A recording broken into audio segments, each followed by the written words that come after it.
አሰላሙ አሌይኩም ወራህመቱላሂ ወበረካቱ። ውድና የተከበራችሁ ውድ የዜድ ዩቲዩብ ተከታታዮች እህት ወንድሞቼ እንዴት ናችሁ? ደህና ናችሁ? ሰላም ናችሁ ወይ? እኔ አልሐምዱሊላህ ሰላም ነኝ።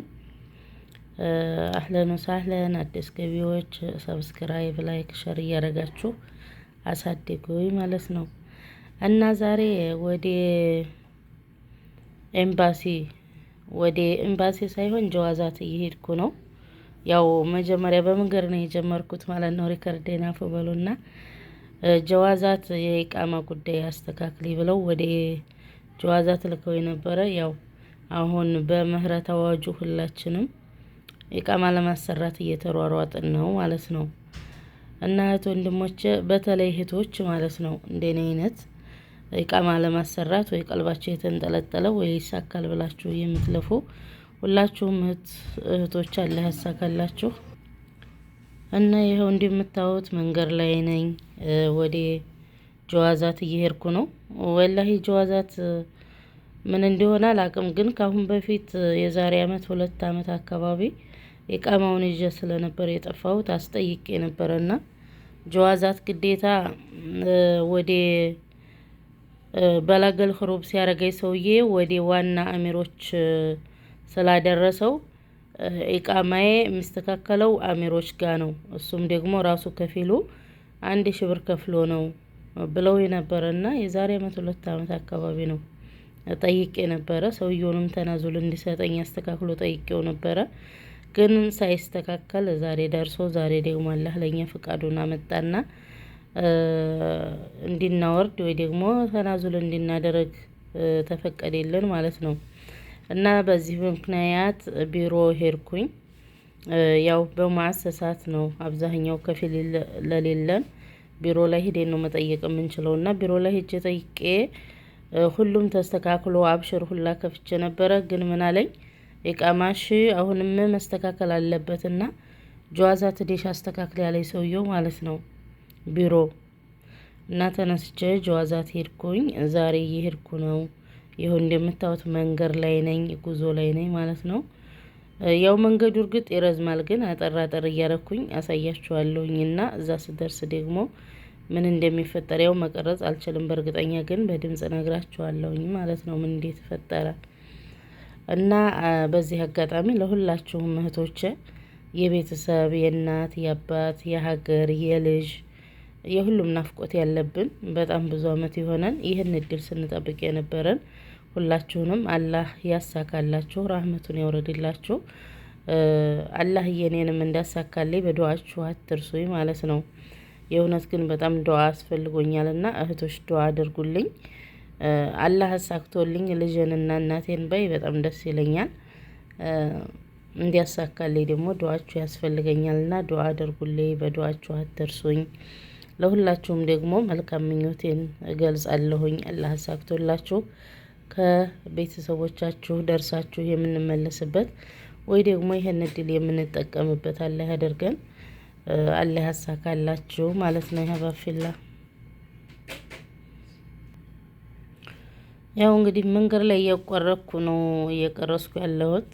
ግማሹን እያስወጣሁት ግማሹን እያስገባሁ ነውና ወደ ጀዋዛት ትንሽ ቢያንስ እየቀረ ነው መሰለኝ። ያው እየሄድኩ ያለሁት በነገራችን ላይ በታክሲ ነው እየሄድኩ ያለሁት ጀዋዛት ማለት ነው። እና ያው መኪና ውስጥ ቀረጻ፣ በዛ ላይ ደግሞ በስልክ ነው ቀረጻውና ለካሜራው ጥራትም ይቅርታ ጠይቃለሁኝ። ቤተሰብ ያልሆናችሁ ደግሞ ቤተሰብ በመሆን ሰብስክራይብ፣ ሸር፣ ላይክ በማድረግ አብረን እንደግ፣ አሳድጉን። መልካምነት አይከፈልበትም፣ ለራስ ነው መልካም መሆንና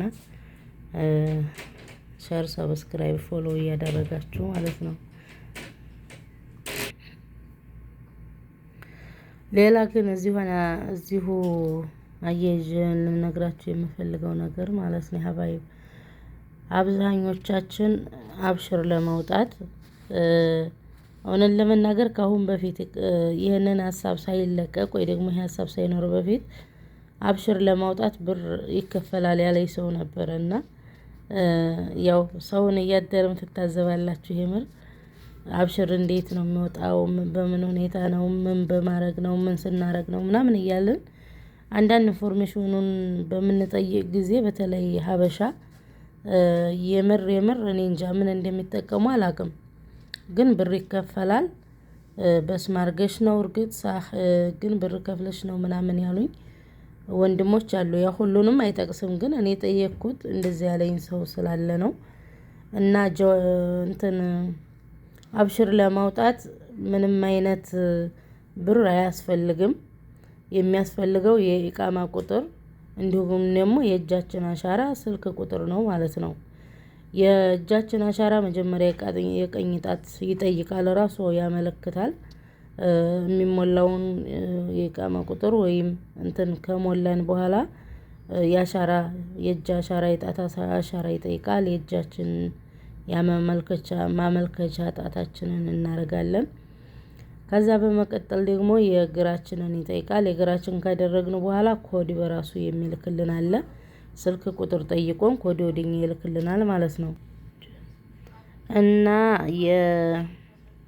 የስልክ ቁጥራችንን ይጠይቀናል። ስልክ ቁጥር በነገራችን ላይ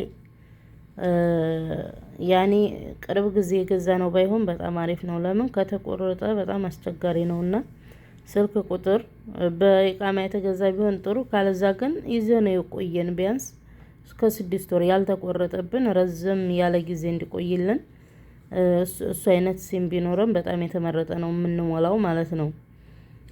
ካለዛ ያኔ ሞልተነው ከተቆረጠ ሁለተኛ እንደገና አብሽር ማውጣት ይጠበቅብናል ማለት ነው። ከዛ አብሽራችን በዛ ሁኔታ ቁጥር ካስገባን በኋላ የሚመጣልንን ኮድ ሞልተን ቀጥታ መረጃዎች ወደኛ ስልክ ላይ ይገባሉ ማለት ነው። እና አብሽር በዚህ ሁኔታ ነው የሚከፈተው ወይ ደግሞ የሚወጣው። ከዛ በተረፈ ደግሞ ጀዋዛት መስሏችሁ የምትሄዱ እህቶች ጀዋዛት ነው ወይ ያላችሁ የጠየቃችሁኝም አላችሁ። አብሽር ለማውጣት